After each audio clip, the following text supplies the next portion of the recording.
on community service volunteers. Montrose certainly has several dedicated volunteers who do great service to our community. What is the most positive thing you have done for the citizens of Montrose in the past year? Kirby. Always look for good questions. Who thought of these? That's my question. They came in a lot from the townspeople, so there's a lot of good questions out there. You know, one of the best things that I've done would be just being a part of the city council. And that's probably not enough and should be done. There should be more stuff done by the people on the city council. And regardless of how this election takes place, you know, I'm going to be reaching out to Brian and Christina about joining the Montrose Days Committee because we can't lose Montrose Days. That'd be the worst thing that happened to Montrose if we lost our, you know, city celebration. And I hope that everybody will step up and try to help out with that. But my answer is that I haven't done enough, and I'm going to work at doing more. Michelle.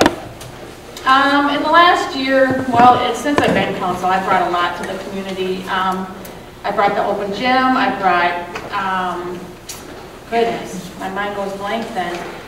Helped with bringing in the hockey rinks here. Right now, I just did the food truck event for the Night to Unite because I thought it was important to continue to do something for the community, even though COVID's going on. You know, we still got to be part of a community. I'm currently working on with the gentleman from Fish Sunflower to bring a sunflower field into over by the our regional park area. I'm passionate about Montrose Days. I make sure to attend every meeting that they have. They kind of, you know, we can't lose that. You know, they're a board of 3. They need more people. They need more help. And I'm on all of every event that goes on in this town. I'm a part of it, whether it's the Easter egg hunt, the Christmas caroling, gosh, summer splash, skate day. I could keep on going, but that little horn will go. Nicole. Obviously, I am part of Montrose Days. I took over as vice president a while back to help save Montrose Days from no longer being a thing. We are now kind of in a position where we are in the same position as it was in a few years ago. So I still very much would love to keep Montrose Days. As they've already said it, I'll say it again, I'll continue to say it. This town doesn't have much, and having that little bit of a celebration is huge. So if I can keep that around with the committee, that would be great. We need the volunteers, we need people to help out. So if you're looking to volunteer, let me know. Call me. But otherwise, that's pretty much what I've done. Besides joining the city council is focusing on Montrose Days with my dear friend Christina over there. But yeah, if you want to volunteer, let us know. Sam.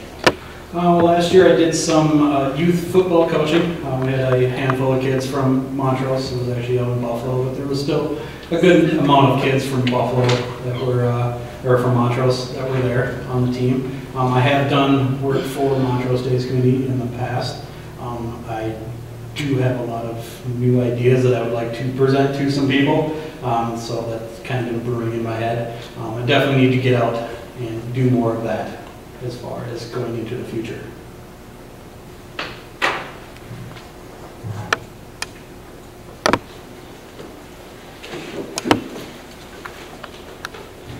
One of the issues with community volunteers is that they are very much the usual suspects. Additionally, volunteer group meetings often make it difficult for those working outside the city to attend their meetings, especially if they have to navigate the crosstown or the Lowry. What will you do to encourage volunteers and increase volunteerism within the city? Michelle. As I mentioned earlier, we did this a few years ago. We did a town hall meeting. And, you know, I just recently did a poll on Facebook, seeing if people would be interested in doing that, you know, just a little informal get together, trying to get more volunteers, because, you know what, as a town, we are struggling, and, you know, it takes more than just the usual suspects, as you say. So I would like to, you know, get together and just talk to our residents and see what they want, how we can get them involved.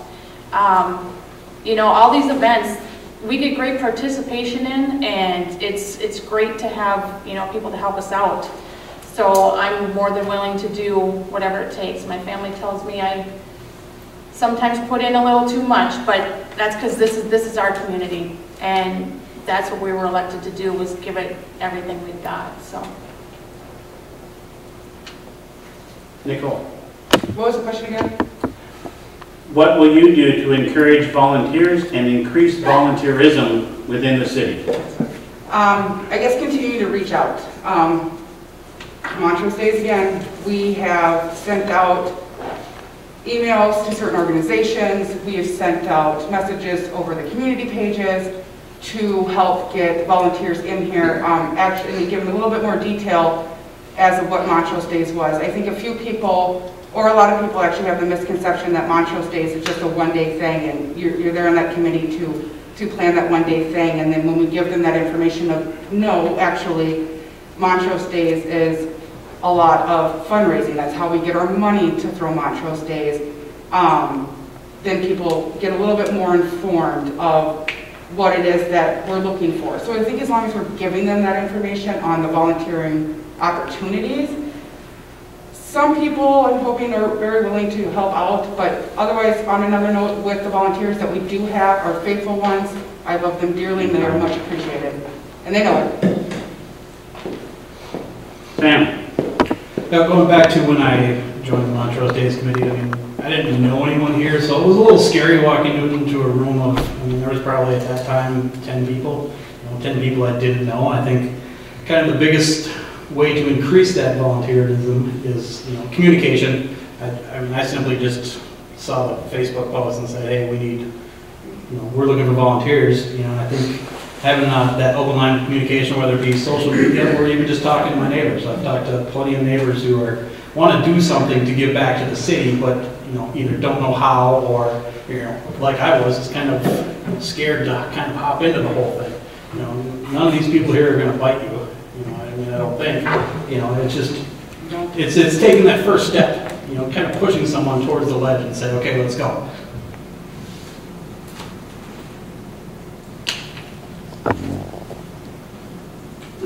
Kirby. I don't know what the answer to that problem is. And I'll admit that I think part of the problem could be too that the average age in Montrose is somewhere around 29, 30. A lot of those people have younger kids, don't necessarily have the time or energy sometimes when you have younger children. I think a big thing is that if we can get more of our council as a whole involved with some of this stuff, I think that will help from the top down. But it's not just Montrose Days either that has the issue. The fire department is having trouble getting volunteer firefighters to join as well. So it's not just the celebration days and Easter egg hunts and Parks and Rec and planning and zoning. It's the people that go out and save your life if you're having a heart attack. Everybody needs more volunteers, and I really hope that everybody will figure out some way to get involved.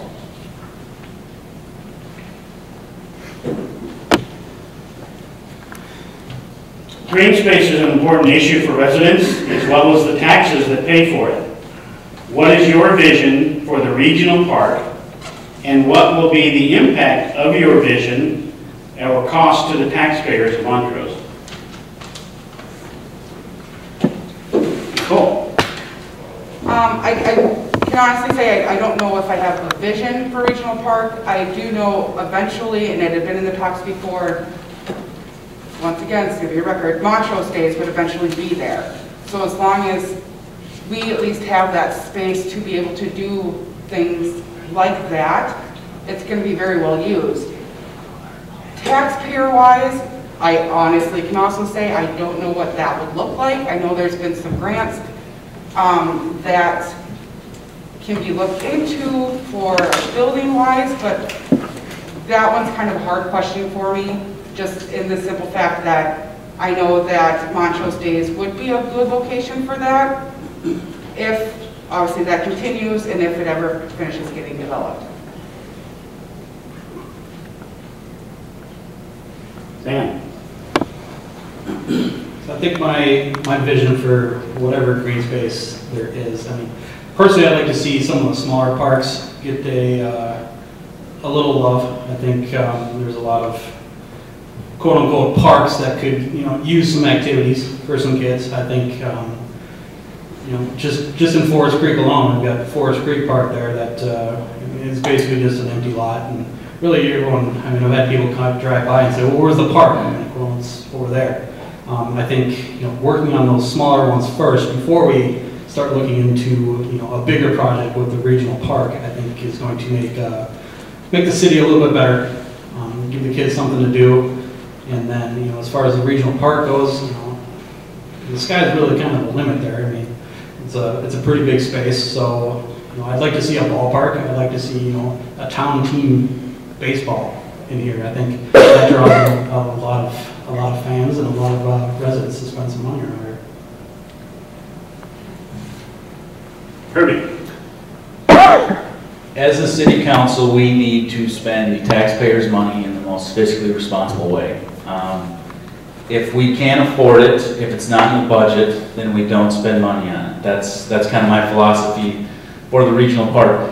On the other hand, it is a great asset for the city, and I think that fully developed could bring in a lot more residential homes. People will look at that and go, oh, I want to build there. This is a great amenity to have.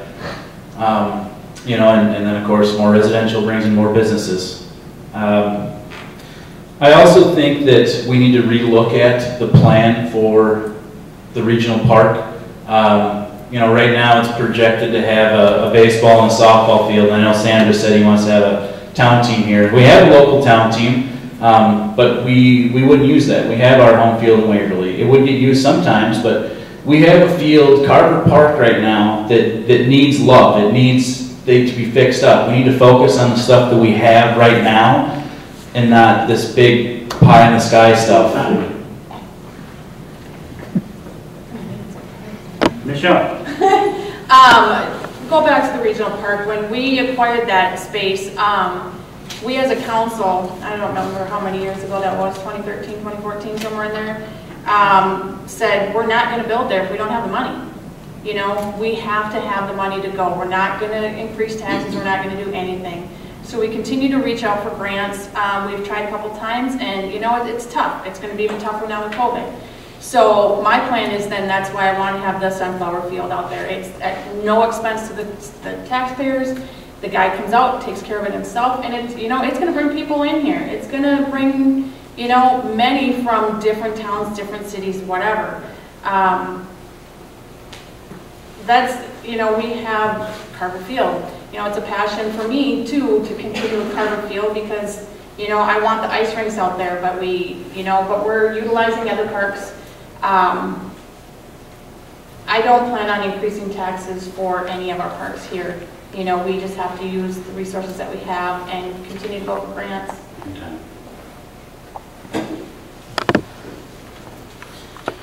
All right, your next topic is public safety on the compost site. You have 1 minute. Is that me first?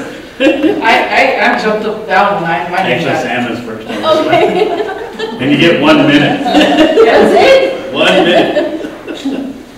All right, at the last city council meeting, the issue of illegal dumping at the compost site was discussed after it was closed due to illegal dumping, putting the city in jeopardy for fines and losing their compost license. The compost site benefits many people in the city and was closed during peak time for lawn cleanup. What are your thoughts on solutions for operating the compost site effectively? Sam. And go. I think just by looking around what other towns around us have done, and there's a lot of towns that were kind of dealing with the same kind of issues. I know St. Michael kind of implemented like a card system. I'm not saying that's the perfect solution for us, but there are other cities around us that have gone through the exact same thing. I think reaching out to them, reaching out to their council, and kind of coming up with a perfect solution for Montrose, if there is a perfect solution for the compost site. Kirby. Yeah, I don't know if there's a perfect solution. I know that we haven't opened now until November 1st, which doesn't look like with the snow out there they're necessarily going to need it till then, but who knows, and more on the way, by the way. And other cities do it where they have certain hours of the day, and I know that that's kind of the plan that the city's generally looking at going forward in the future of hiring someone to sit out there certain hours of the day. It's been brought up to me by other people in town and members of other cities, like Dassel. They have their local county cop that stops up there at 9 o'clock at night and locks the gate, which is a possibility to talk to the sheriff and the local deputy about, which they probably wouldn't be thrilled. But I don't know if there's a perfect solution. A card system or a key system would be great, but it's very expensive for the city. I just think we need a lot more input on it from not just the residents, but the city staff and the council to figure it out. Okay. Michelle. We've gone through this before with the compost area. We've had to shut it down for illegal dumping, and sadly we did have to do it again. So in that time, I've reached out to a couple different cities and about having it open, a couple nights a week and one day on the weekend, different hours. And I've even talked to the people that do it in neighboring towns, that have been hired because they are residents of Montrose that are working in other cities. So they would be more than willing to come out here and sit, and watch our compost area for us. We have to come up with a solution, whether it be that we just open it back up. I think it's better off having it open during business hours and then 2 days a week, till 7 o'clock, and then picking either a Saturday or a Sunday. Having somebody out there maintaining it and watching it, and I think that would be the best solution. And, talking with other towns, it's our local residents that's running other towns, so we should have them here, helping us in our own community. And time. Nicole. Okay, I'm not really going to say much that hasn't already been said up here, because once again, I think we're kind of all on the same page, is we don't really want a solution that's going to cost the taxpayers more to fix it. It's unfortunate that we're in the position, but obviously there are a lot of other towns that are in the same position that we are in. When it comes to, we have to keep an eagle eye on the thing to make sure that people aren't dumping things in there that shouldn't be in there. Ideally, yes, I would love to see it still open during business hours, in the evenings, on the weekends. Realistically, is that going to happen? Probably not, but coming up with some type of median, meeting in between would be great.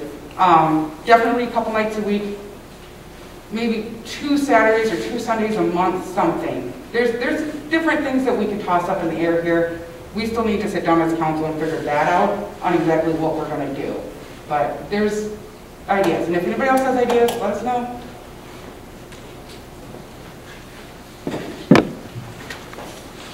I'm so glad you got this. I got another fun one, guys. Topic, city ordinances, chickens.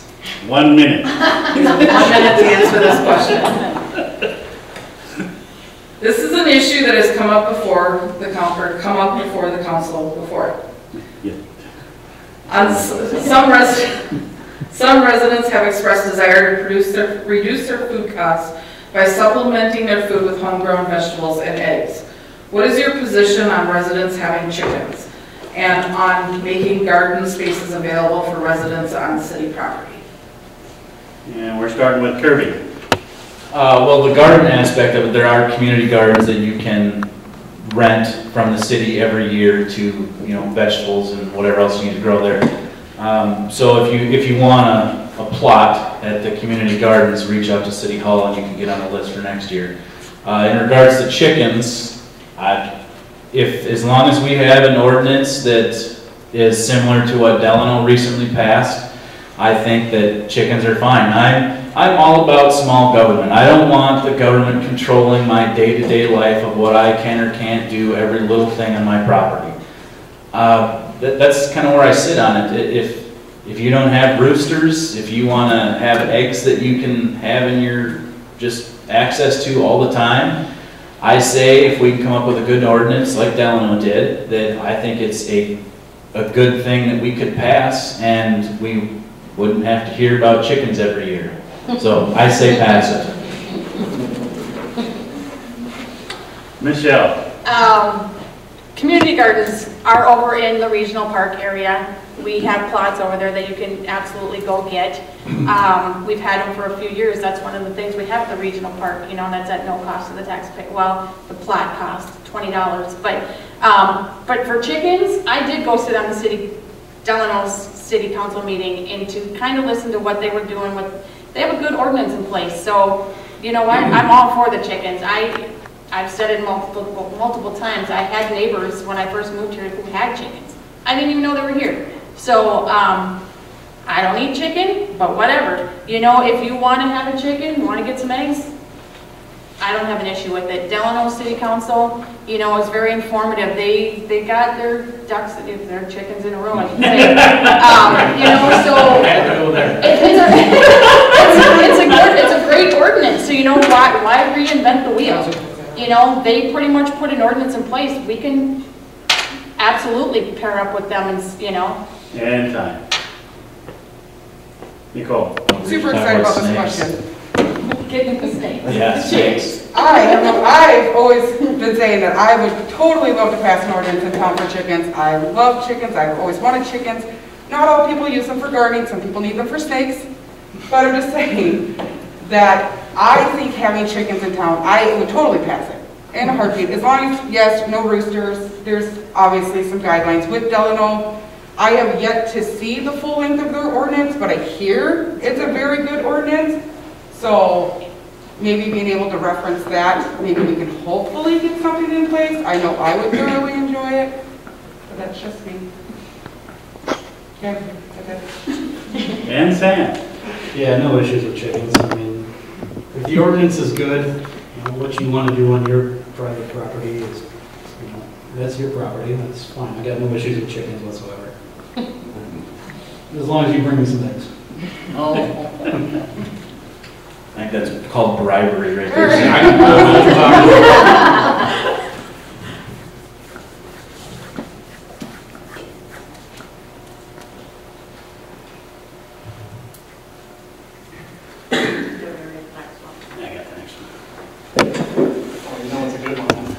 You get 2 minutes on the next questions.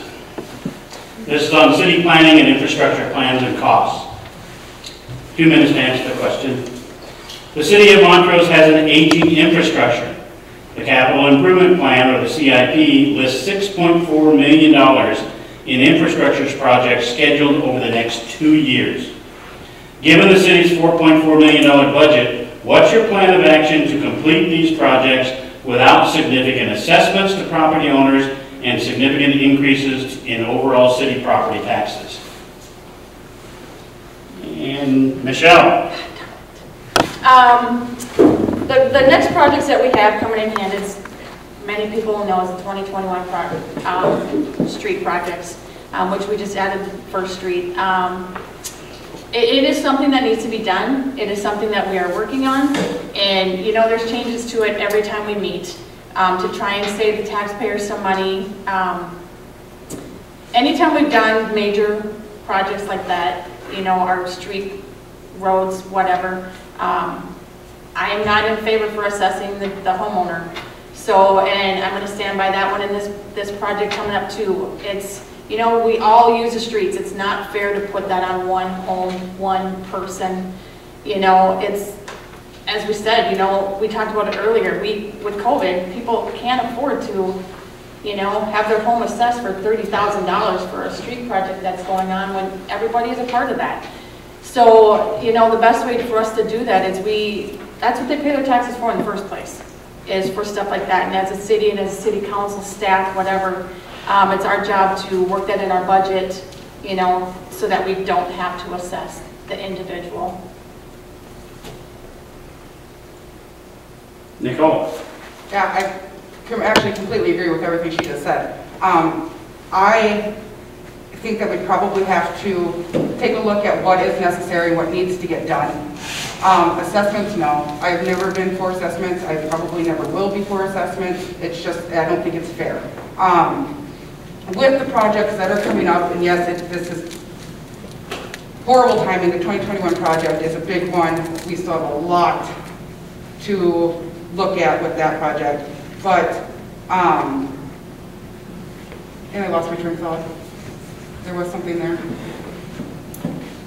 Yes, anyways, we need to situate things just to see what, if we only have so much in the budget, what needs to necessarily be done, and maybe push, or look at pushing back things that don't need to be done right away.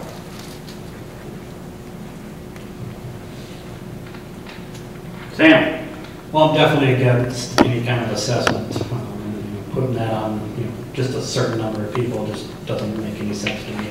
I mean, as far as the 2021 project goes, you guys obviously have more involvement in it. I think, just kind of going through the budget and just kind of looking at that, to help kind of ease that burden.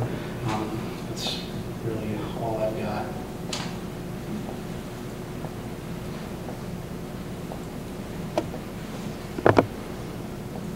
Kirby?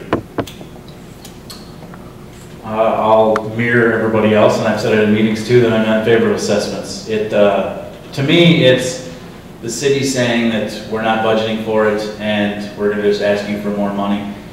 If I mess up on my budget at home, I can't go to my work, well, I guess I could, and say, hey, I need more money, I screwed up, I'm in the hole this year. Probably going to laugh me out of the room more than anything, but I think it's all about spreading it out over a number of years. We recently passed, on a 4-to-1 vote, the 4 council members are in this room, voted in favor of a 10-year plan for the roads. So for the next 10 years, we will know generally what roads are going to get fixed. They may not all get done at one point, because next year is a very large project with this entire downtown area and First Street, and so that may not all get done in 1 year. So the 10-year plan may be 11, maybe 12, but we made a plan, and it's forward thinking, and that's what we need from our leadership, is thinking 10, 15, 20 years down the road, how it's going to affect everything. And I think spreading it out over a number of years of projects for the infrastructure will help us keep the budget in check. And our budget in general, Wendy does a great job on the budget. The city staff works hard on it all the time. They keep us where we need to be. And as council, it's, we check on that. And I think we do a good job of making sure that they're where they need to be as well. But the big thing is the infrastructure and the roads need to be done. They need to be fixed. They need to be updated, repaired, whatever words you want to use. We just need to do it in a smart way of spreading it out over several years so it's not all just one big hit at the same time.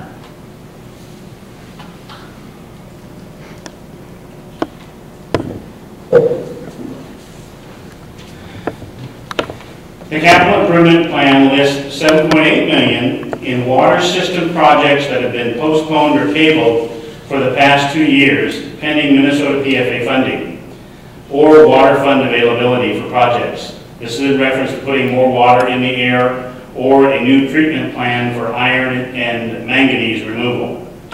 What actions will you take to ensure these water system improvements can be made without undue increases to the cost of water or sewer services for residents?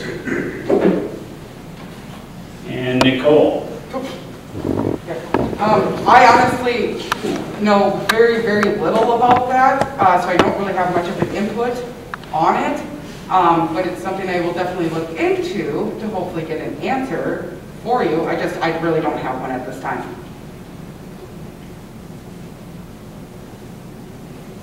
And Sam.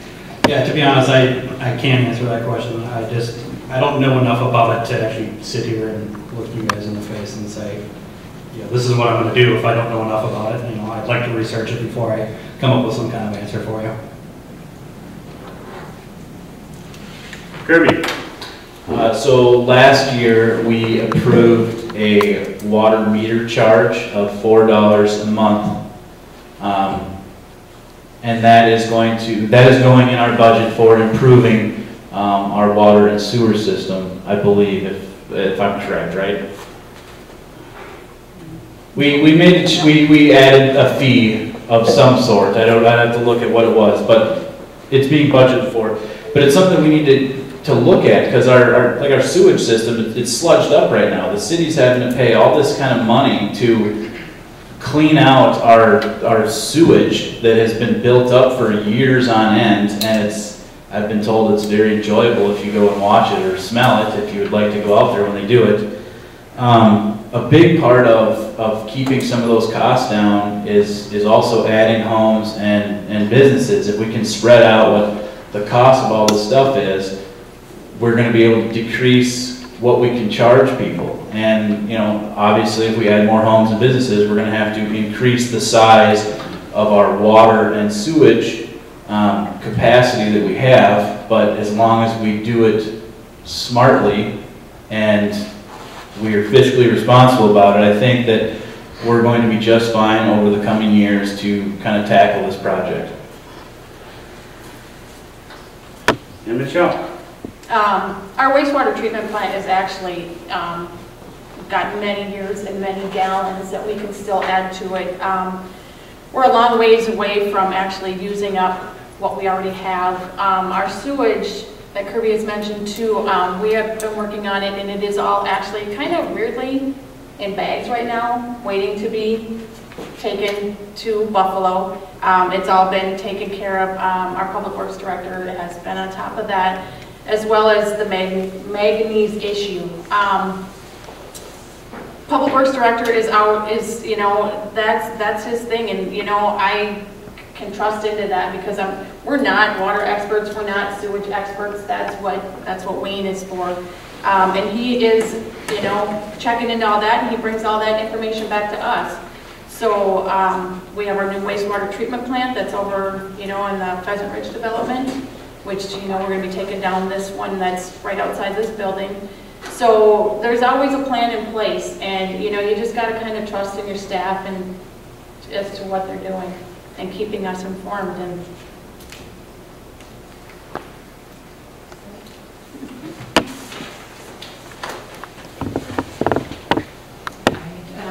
topic here is city planning, infrastructure plan costs. 2 minutes to answer this question. Many of our city streets do not have sidewalks or curb and gutter systems. For instance, Center Avenue, which is on the CIP for total reconstruction of streets and utilities for next year.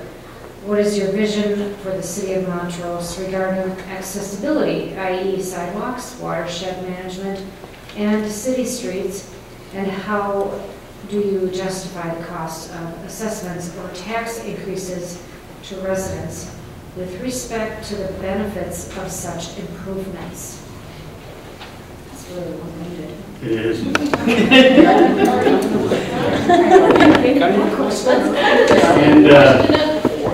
let me start this over. Sam. I think we kind of answered this one already. You know, I think what Kirby kind of said earlier, you know, is having kind of an extended plan in order to maybe get some gutters in there and whatnot. I mean, obviously, we don't want to assess anybody. We don't want to raise taxes. I think we're all in agreement there.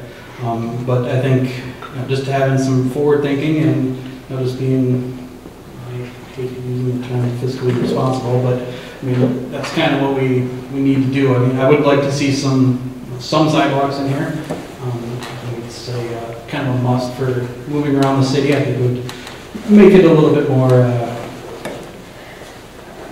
don't know what word I'm looking for there, but I think I'd like to definitely see some more sidewalks. Like a lot of kids just riding their bikes on the streets and walking on the streets. I think for safety reasons, I think it'd be nice to see some of those. But yeah, just, you know, some forward thinking and, you know, kind of a 10-year plan type deal. Kirby. Once again, no, I'm not in favor of assessing or tax increases to pay for the city projects. You know, as we get to some of these other older areas that don't have the sidewalks, they will more than likely be put in these areas. I know that we've already talked about the sidewalks for the project for next year. A lot of the newer areas have sidewalks, but it's just kind of connecting the newer parts of town to the older parts of town. And the bike path on 25 was a good start for that direction. It goes all the way through Montrose. But yeah, I mean, I'm in favor of more sidewalks. I think it'd be great to have more sidewalks to be able to walk on instead of when I want to walk up here, half the way I have to walk up here from my house is on the roads themselves, which whatever, I'm going to do more damage to your car than you're going to do to me is my philosophy. So that's just kind of what I'm thinking. But yeah, I mean, we did kind of cover all this. It's just all about planning out how you're going to spend the money and over a number of years instead of all at once. I mean, if you take a big hit to your budget at one single time, it's a pretty big impact. But if you spread that out over 5, 10, 15 years, it's still a big hit, but it's not as big when you look at it in the grand scheme of things. But yeah, more sidewalks.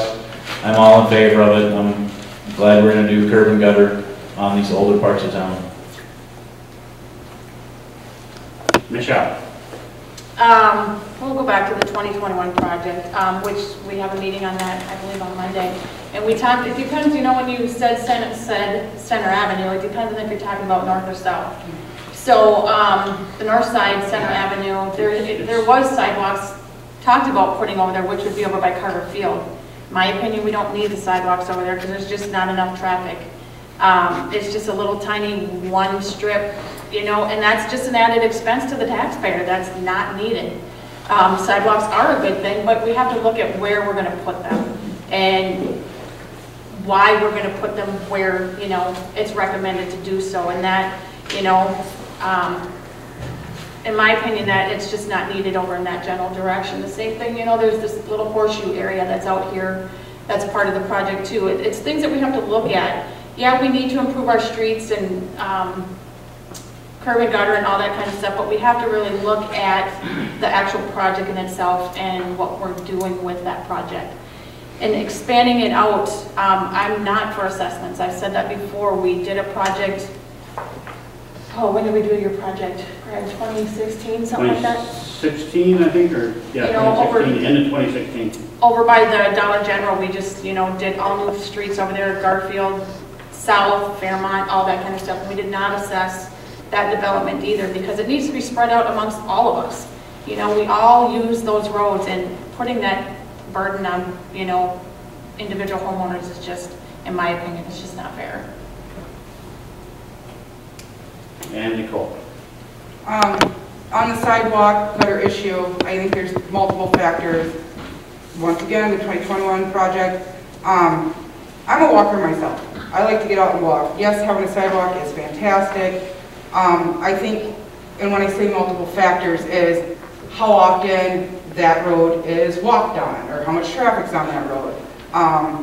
What's a necessity, what needs to get done, what can be pushed back, what can we look for, just the kind of putting in all of those different factors to see how we can play that out with that. And then, oh yeah, assessments, no, that'll never be a thing for me. So we just would have to figure out how to go about doing it where it's not going to cost people a lot of money, but it's something that upgrades the city, and if the city needs it.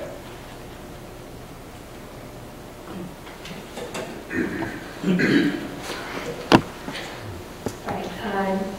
This question is also on economic development and growth. 2 minutes to answer this question. We have seen many housing starts within the city, mostly single-family homes over the past few years. There is also a significant need for senior housing for the near future in this area. What are your plans for managing growth in residential and non-residential housing for the city? Kirby.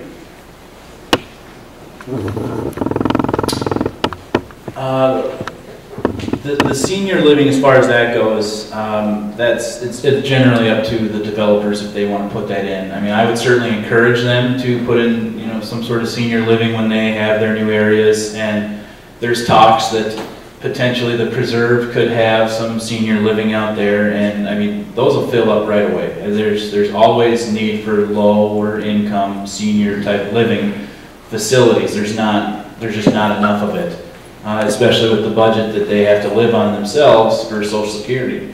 I'm all in favor of expanding out. You know, I don't want Montrose to be huge, like I said. I don't want it to be 10,000 plus people, but I think that if we do it in a smart way of increasing the residential, and that'll eventually lead to just bettering Montrose all around. And we have these open areas, we should use it. People want lower taxes, they want more businesses, we need to add more homes. That's kind of the big thing. But yes, I mean, we need senior living type facilities, and I think it would be a good encouragement of future developers to bring that up, that hey, would you ever think about this? They'll sell, they'll fill up, so.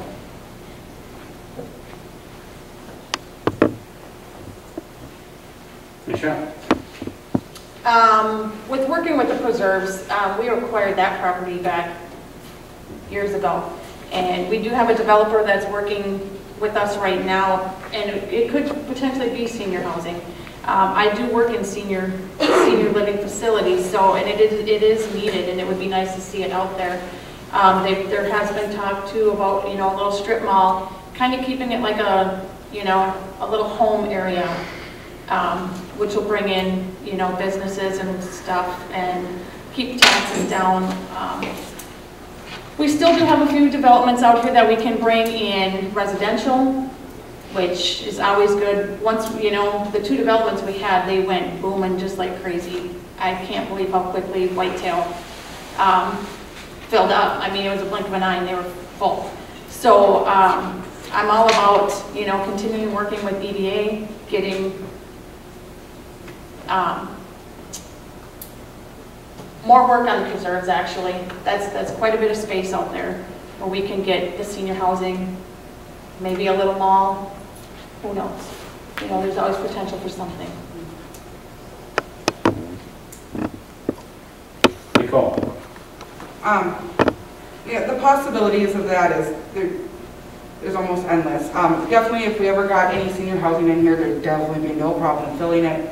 I think it'd be good for the city to have something like that, and hopefully that will happen with the preserves. That's another. I'm not very familiar with the logistics of the preserves, so I don't know what's been exactly talked about potentially going in there or not potentially going in there. But I lost my train of thought again. I might have lost it for good, Greg. Welcome to my world. There was something that was there before I started talking. It's gone now. Yeah, I might need to be there. Well, I think with the preserve, you know, there's obviously a lot of talk about senior housing going in there. That was definitely something that I would like to see as a son of a dad who's going through dementia and a mother who's looking to retire and get out of her home. I mean, I would definitely like to have them move closer to me, so that would be huge on my list of things to have. As far as the other things go, you know, it's you know, the 2 developments that are currently for sale. It's working with the builders and the developers of those areas just to bring in more housing. But you know, senior housing is definitely high on my list and something to bring into Montrose.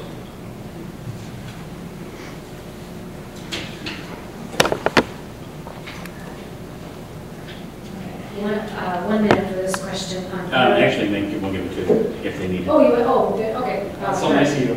Okay. I don't want to change the score sheet down here. It's hard. 2 minutes on this question. Parks and Rec. What do you feel will be the best recreational improvement for the city that will not only benefit the most people, but will also be the most cost effective? Let me start with you, Michelle. Park and Rec is my thing. So I've been on the Park and Rec for the last 8 years.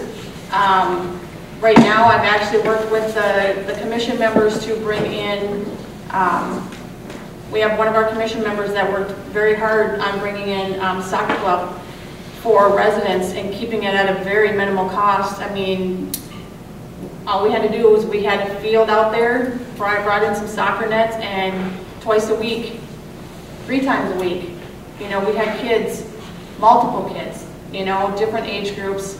It's all about getting community involved, and you know, it was so great to see when we brought those nets out there, the smiles on the kids' faces. I'm all about the community getting the hockey rinks. I worked hard to get those in here 7, 8 years ago, somewhere in there. Open gym, brought that in, where the kids have somewhere to go in the wintertime. All the events that go on is through Park and Rec, which, you know, I've been that liaison for the last 8 years, so it's a very passionate thing for me. Nicole? Yeah, when it comes to, I think that with the kids, I obviously, with joining Montrose Days, a lot of the stuff that, well, not a lot of the stuff, but a few of the things that we do focuses mainly on the kids in town and what they get to do. And this year is, we're not going to talk about this year, but being able to do things with them and for them and have things for them to do is a plus. For one, it keeps kids out of trouble for the most part. I mean, I think there was a few people in the community trying to get a soccer team together or something like that for kids. I don't know what transpired from that, but... That's what I just mentioned, but that's okay. I wasn't listening. That's okay. But yeah, it's being able to do something like that with the kids, I think is great, and I'm all about trying to help in any way, shape, or form I can. Like you said, even with Montrose Days, we try to figure out things for the kids. We still have a Halloween thing going on. Like, even being able to do stuff like that for them is a good thing. Sam? I think as far as Park and Rec go, you know, we've got a beautiful space out there at the regional park that I think we could utilize that for some youth things. I know that there have been mentions of some local surrounding areas that have wanted to use that space, and for whatever reason they were denied that. But I think that would be a good thing, is, you know, just kind of bring in some more people from outside to utilize that space. And obviously, you know, my big thing is still the local parks in general. I think, you know, they do need some updating. I would like to see that something happen there. Kirby? Did you reread the question? Certainly. What do you feel will be the best recreational improvement for the city, and that will not only benefit the most people, but will also be the most cost effective? I think the thing that will benefit the people the most would be to listen to them, kind of get their opinion. Hill Street, they have a big open park there. The city, you know, potentially mentioned putting a park out there, but they like the big open field. Forest Creek desperately wants a park, and now they're getting one out there. I think a big thing is to listen to what the residents want. You get these newer areas that if they come in and we have park space, do they want playgrounds built up there? Do they want big open green spaces? You know, that just kind of depends on how some of that works. The city staff did a great job of getting park equipment for Forest Creek from Delano, and it saved the city a bunch of money. I mean, park equipment is expensive as all heck. I can tell you that firsthand. I used to install it, and it's not fun to put in either, by the way.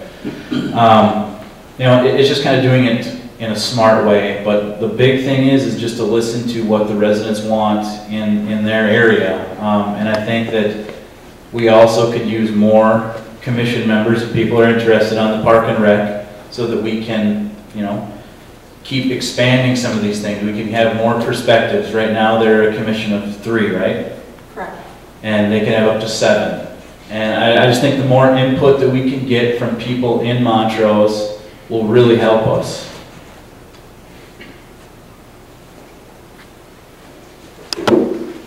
Okay, I think we have time for one more question before we do wrap up. This topic is public safety. 2 minutes for this question. The cost of police services from Wright County Sheriff remains a large budget item for the city, yet there are gaps in coverage times. We have seen issues with incidents of crime in the city, including B&E, theft, and recently auto theft. We have also seen a marked, quote-unquote, marked increase in graffiti in public areas. What action will you take to ensure the public safety for citizens and address the property damage issues for the city? And we'll start with Nicole. I personally think that Wright County's doing pretty okay. They can't be everywhere at every moment, every time of the day. And I think that a lot of people will get a little angry if something happens on their street. Yes, we're in a small town. Yes, things happen. But I think with having good communication with Wright County, which, you know, actually, Kevin, he's pretty informative of, like, every time we have our council meetings, he gives us the rundown of what's happening and what they see and what's happening. But I think just keeping a good communication with Wright County, if maybe they're unaware of what's happening, or if they know something we don't, that's just gonna help us out in the long run. But I just think that maybe people should just keep it in the back of their mind that they can't be everywhere at every moment of the day. Things are going to happen, but you know, it happens everywhere. It's just not here. That's all I was saying. Sam.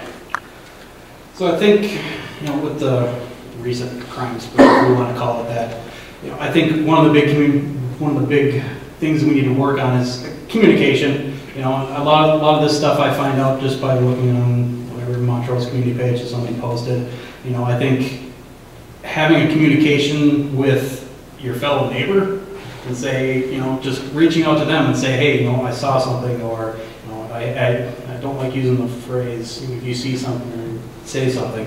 But, I mean, that's really the case. And, you know, I came to Montrose because of what I was dealing with at Brooklyn Park, and it was totally different than here. And I get it, you know, people want to feel safe, but they want to have that small town feel, you know, and they still feel like they don't need to close their garage doors at night and stuff like that. But I think, you know, talking with your neighbors and, you know, kind of getting a feeling for what is going on with them, and, you know, just, again, communicating with everybody, it's huge. You know, unfortunately, it's the world we live in now that you have to lock your doors, you know, and I hate it, but it's just, it's the truth, you know. And I think as far as Wright County goes, I mean, I see them all the time on Clementa.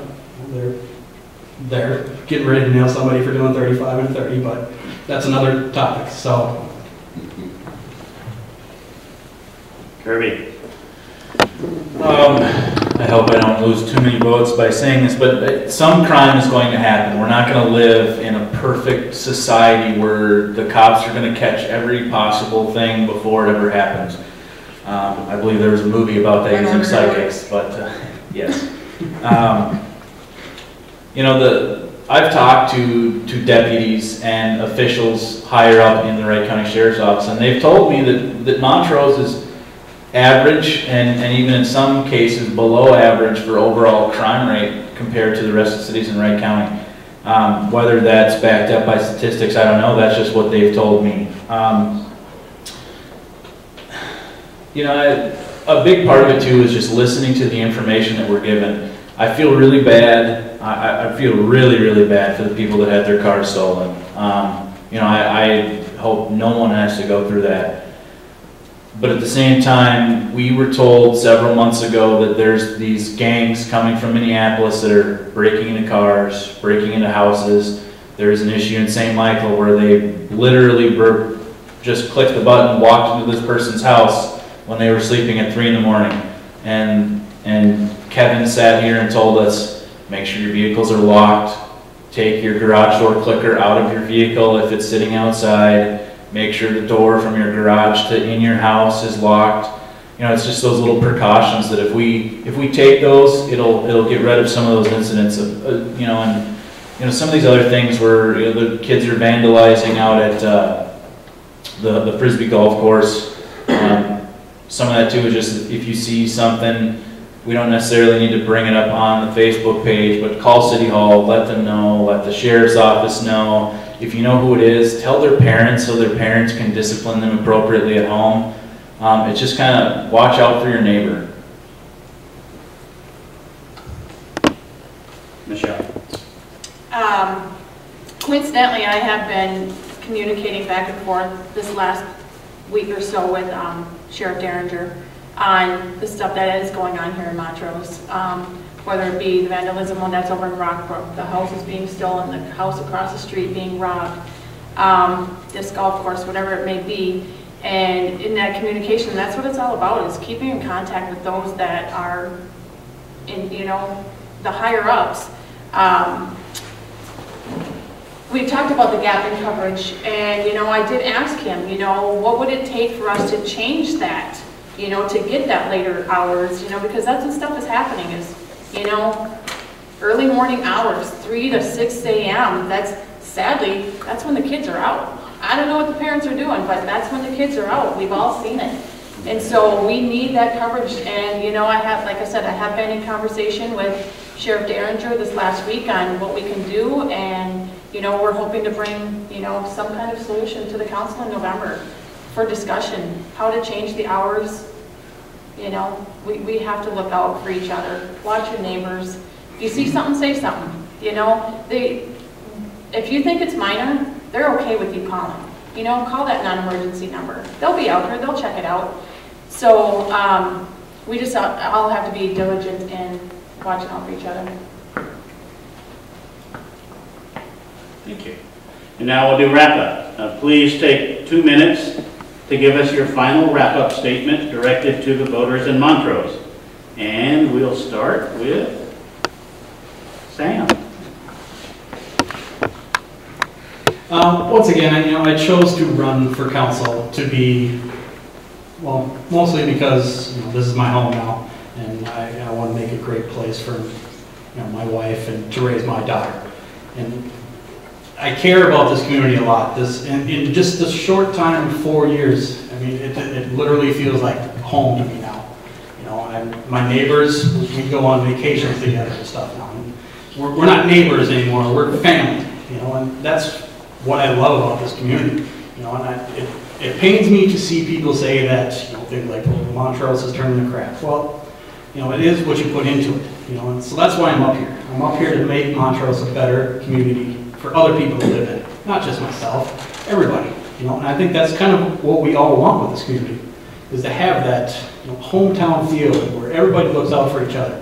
And that's what I want to be a part of. You know, going forward in the next, hopefully, 4 years. You know, if I can get your vote, that'd be fantastic. You know, I'll use your voice to kind of, you know, based on my values and yours, and we can come up with a great place to live.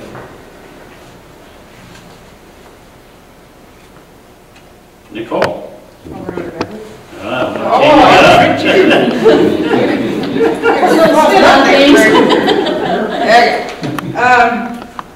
Obviously, my name's Nicole. A lot of you already know me. When I did this 2 years ago, I had said, and once again, I will say again, that when we moved here, I just had it planted in my head that I wanted to be here to work with the community, for the community, everything. I decided to run for council. I didn't make it. Kirby stole that from me, but it's fine. But I did say that if I lost, that I would still work for the community, and I still did. I joined Montrose Days. I've been trying so hard with my fellow committee members to keep that going. And if by some chance I don't get to keep my seat, I will still continue to volunteer with the city. I will still help in any way, shape, or form that I can. And my main mission was to help the city, bring the city together, have a good standing council, just have better communication with the residents, the staff, all of us in general.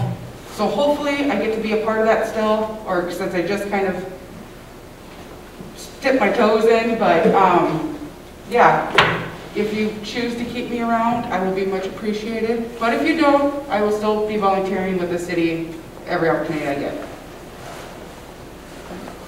Kirby. The incumbent mayor gets to go back. I think that we need leadership that thinks not right now, not 30 years, 40 years in the past, what happened then. We need somebody who thinks 10, 15, 20 years down the road. Someone who has a vested interest in the future of Montrose. I have that vested interest. I have a 10-year-old. We have a baby on the way in December. I mean, I want Montrose to be as great as I pictured in my head. I mean, when I picture Montrose, it's probably more, you know, roses and you know, all of that than what it probably is. But I want it to be as great as I picture it. And, you know, I think that we just need leadership in general on the city council that can help build Montrose up, that can help move us forward, move in the direction of lowering taxes, bringing businesses into town. That's a big thing. It's all about saving money and doing what's right for the citizens.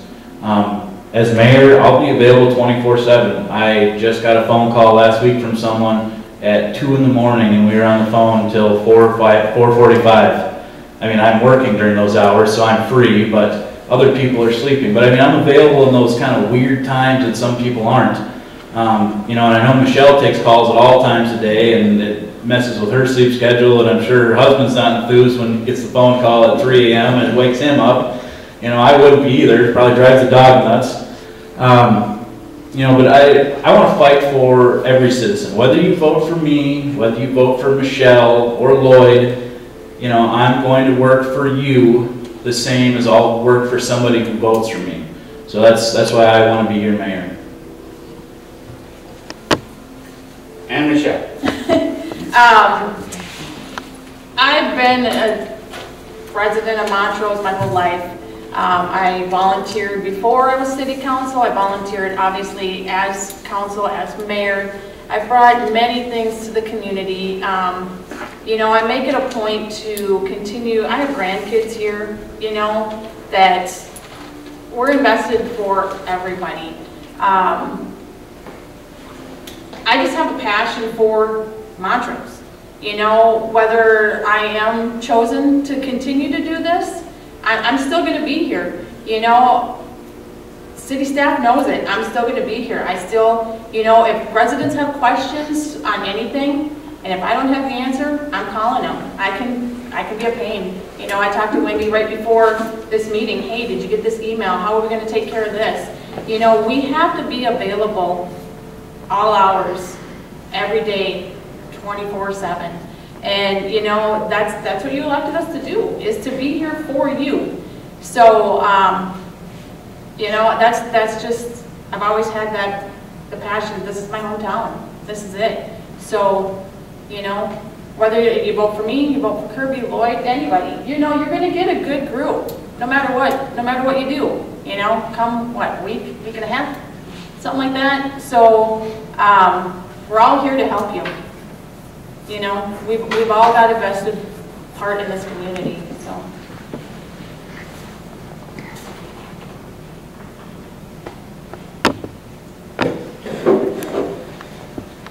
So, that concludes our questioning for the candidates. I'd like to thank the citizens for coming. I'd also like to thank all the citizens that submitted questions. There were some really tough questions out there. I hope that we did them justice. I want to thank Karen, Chris, and Brian for being on the staff here, and Baru for starting the ball rolling, and also thank Wendy for being here to videotape this. It will be on the city website soon. I don't know exactly when, but very soon. Facebook.